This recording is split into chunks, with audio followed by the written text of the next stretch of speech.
startnya dari rumah ya, Bu? Iya, startnya itu dari unit yang terkecil di dalam masyarakat. Nah, unit yang terkecil dalam masyarakat ini adalah keluarga, ya, di mana ada anggota keluarga, ayah, ibu, dan anak-anak. Nah, ini harus dimulai sejak sedini mungkin. Sadar hukum atau melek hukum, tidak sudah kita dewasa, kita sudah tahu segalanya, tiba-tiba dimasukin sadar hukum. Nah, itu memang agak sulit begitu.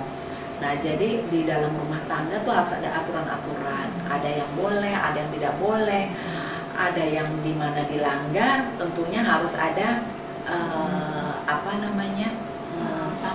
sanksi, dan ada prestasi, ada award dan ada rewardnya juga gitu. Ada reward, kemudian ada punishment juga. Nah, jadi sejak sedini mungkin itu sangat berperan sekali ya. Betul.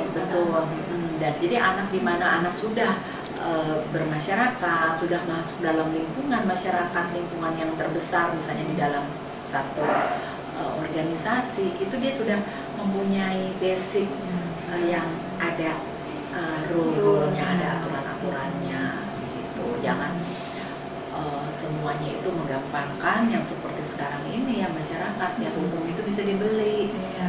Iya, jadi mungkin harus mulai dari rumah lagi nih semuanya ya, Bu. Betul, iya. Mungkin dari usia dari anak sekolah kali ya, mungkin apa dari dimana dari sejak anak di dalam kandungan ya, namanya dikatakan anak itu kan dari sejak di dalam kandungan sampai umur 18 tahun. Itu tentunya harus perlu pembinaan terus dari sejak misalnya ibu hamil, itu kan ada, kita sering komunikasi dengan bayinya di dalam kandungan gitu. Oh, ini boleh, nah ini enggak. Misalnya kalau kita lagi tidur contohnya, tiba-tiba bayi goyang-goyang, lo kenapa nih, nak, kenapa gitu. Jadi harus ada komunikasi dan aturan-aturan sejak sedini mungkin. Kemudian, Bu, kalau yang dikatakan ya, Ibu, kemudian yang di bidang sosial ini, Ibu, perempuan dan anak ini masih terus berlanjut. Kemudian ada lagi yang Ibu kalau tidak salah juga di bidang wanita pejuang ya, Bu? Iya.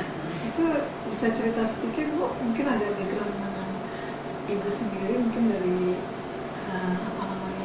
keluarga. Iya. Nah, kebetulan saya diminta sebagai Dewan Pembina di Wirawati Catur Panca, di mana organisasi Wirawati Catur Panca itu organisasi wanita-wanita pejuang 45. Nah, wanita pejuang 45 yang sekarang sebagian besar sudah meninggalkan kita. Nah, tentunya harus ada penerus kaderisasinya. Nah, saya diminta sebagai pembina, salah satu pembina. Ketua pembinanya adalah Ibu Mulyati Sudipto. Jadi ya, kita generasi muda yang diharapkan untuk meneruskan perjuangan. Ya, walaupun perjuangan mereka ini sudah berhasil, tapi kan masih kita tetap harus berjuang, meningkatkan pemberdayaan perempuan, meningkatkan perempuan, melindungi perempuan ya, meningkatkan harkat martabat perempuan. Kita harus tetap memperjuangkan cita-cita mereka begitu. Nah, kemudian di dalam kegiatan organisasi Wirawati Catur Panca ini mempunyai ex dari organisasi tersebut, yang ex pengurus ini mempunyai satu wadah paguyuban wanita pejuang, yang dimana di dalamnya pengurus-pengurus tersebut sebagian besar wanita pejuang 45. Jadi lebih ke, jadi apa di situ kegiatannya sharing mengenai kegiatannya sharing karena ini paguyuban. Nah, jadi memang kita lebih ke arah internal organisasi untuk kita menyikapi atau memperlakukan kepada pengurus wanita pejuang yang telah berjasa untuk negara. Nah, jadi di mana di dalam paguyuban wanita pejuang ini ada persyaratan. Pengurusnya itu adalah wanita yang pernah berjuang pada tahun 45 atau anak-anaknya yang anak dari pejuang-pejuang, dari wanita pejuang maupun ayahnya pejuang gitu. Nah, jadi di luar dari jika bukan anak pejuang ya tidak bisa masuk dalam paguyuban wanita pejuang. Jadi ada kriterianya. Nah, kebetulan ayah saya alhamdulillah pejuang 45 dan pernah juga mendapat penghargaan ya dari waktu zaman Belanda, zaman Jepang gitu, yang pada waktu yang lalu, pada waktu ayah masih hidup dan saya masih kecil, ayah menceritakan perjuangannya melawan Belanda pakai bambu runcing. Kemudian ayah menunjukkan luka bekas tembakan, bekas serempetan peluru di paha dan di tangannya. Saya pikir saya tidak begitu aware, tidak begitu saya hayati ya.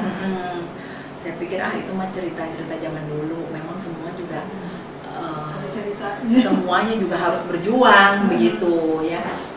Nah, tapi ternyata kan tidak semua masyarakat Indonesia itu pada waktu zaman dulu itu berjuang. Tidak semuanya. Saya pikir itu kan sudah merupakan suatu kewajiban. Kondisi dijajah ya, penjajahan waktu itu ya. Iya, kondisi sebagai penjajah, betul. Nah, kemudian saya diminta oleh Ibu Nur Pratomo menjadi wakil ketua umum wanita paguyuban. Makin lama rasa dalam lubuk hati itu, wah, benar-benar ini harus kita lanjutkan perjuangan orang tua ya.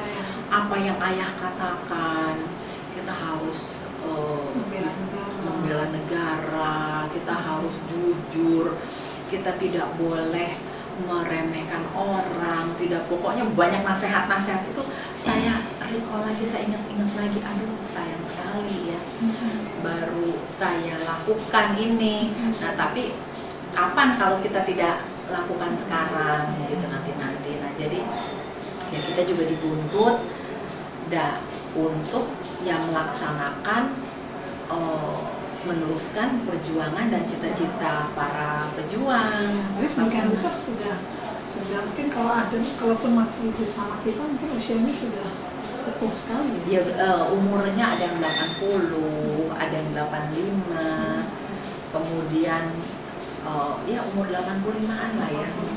Tapi mereka kalau semangat kalau bicara begitu, waduh, udah meleggar. Jadi kalau udah bicara merdeka gitu, wah, udah meleggar. Semangatnya itu ya, betul. Ini yang bikin semangat juga. Iya, jadi ya kita nih ya harus terus melaksanakan apa cita-cita mereka. Ya, setidak-tidaknya meningkatkan harkat martabat perempuan ya. Perempuan yang jangan sampai terpuruk, jangan sampai salah langkah gitu. Barangkali suatu kali bisa melakukan kumpul mungkin seperti storytelling gitu. Oh ya. Bercerita gitu. Benar. Jadi begini, dalam satu kegiatan tersebut mereka sering storytelling cerita. Nah, kemudian jadi setiap 17 Agustus kemudian kita yang muda itu juga diminta pendapat kita gitu. Kenapa gitu ya? Iya, jadi ayo Bu Giwo, ini nih yang muda gitu. Nah, jadi kan kita sudah merupakan suatu beban berat juga ya oleh mereka yang udah sepuh-sepuh. Kalau kita tidak bisa menjalankan keinginan mereka yang secara positif tentunya baru merupakan suatu beban moral juga ya. Tapi kalau melihat kegiatan ibu ini melihat ibu ini sosok yang penuh warna gitu ya Bu. Itu kan selain kegiatan sebagai pengusaha, kemudian juga sebagai penggiat sosial gitu ya, dan juga ibu rumah tangga ya. Jadi maksudnya ada mungkin ini Ibu bagaimana? rumah tangga nomor satu. Bagaimana tuh ibu rumah tangga? Wah, di atas semuanya ya keluarga nomor satu ya Bu ya. Iya. Ibu rumah tangga nomor satu. Nah tapi saya tolak ukurnya ya, alat ukurnya saya kadang-kadang kan harus introspeksi diri. Wah, ini banyakkan bapak suami saya yang di rumah yang membina anak-anak begitu, yang dekat dengan anak-anak. Kadang-kadang saya juga jealous sama suami. Wah, kamu kok lebih dekat sama anak-anak begitu. Kayaknya lebih anak-anak kalau curhat sama kamu begitu kan. Nah, tapi saya kembalikan lagi ke diri saya, kenapa ini? Oh, mungkin kuantitasnya berkurang. Nah, tapi kan saya tidak mau karena kuantitas, jadi saya meningkatkan lebih kualitasnya. Nah, saya tolak ukurnya begini, misalnya kalau anak saya berada di mana luar kota atau nggak saya berada di luar kota, yang dihubungi itu adalah saya. Mama ada di mana sekarang? Mama lagi apa? Aduh, alhamdulillah gitu. Bukan bapak berada di mana. Tidak pernah komunikasi sama bapaknya kalau sudah berada di luar kota. Tapi kalau udah di luar kota, cari mama pasti. Oh, jadi berarti kualitas saya lebih baik dong. Geeran ya. Nah, jadi dan kalau teman-teman lihat juga kok anak-anak deket ya sama kamu ya. Nah, tapi saya merasa ada suatu kekurangan ya, ada suatu kekurangan bahwa mungkin kuantitasnya ini masih kurang ya. Karena waktunya kan tersita untuk banyak hal. Betul. Jadi nah, tapi yang saya perhatikan adalah komunikasi. Walaupun saya berada di mana, tetap kita komunikasi sama anak. Kemudian apa kebutuhan mereka kita penuhin gitu. Dan di mana mereka ada suatu keinginan, kalau kita bisa penuhin ya kita harus penuhin gitu. Di mana misalnya urusan belajarnya, urusan sampai kebutuhan makanannya juga. Pernah anak saya buka kulkas, saya pas baru pulang dari luar kota, kok kulkas kosong ya, nggak ada makanan.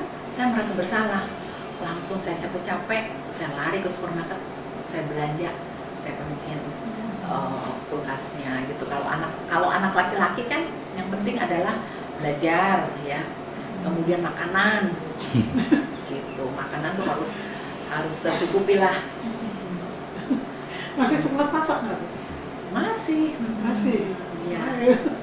Kemudian ibadahnya juga, ya, alhamdulillah sholat rajin ya, sholat lima waktu begitu. Kalau anak, ya semua anak ya, nggak anak laki perempuan. Iya. Kemudian kalau misalnya di hari Sabtu dan Minggu, pasti anak-anak bangun tidur nanya, Mama masak apa? Mama masak apa? Walaupun hanya bakar roti saja,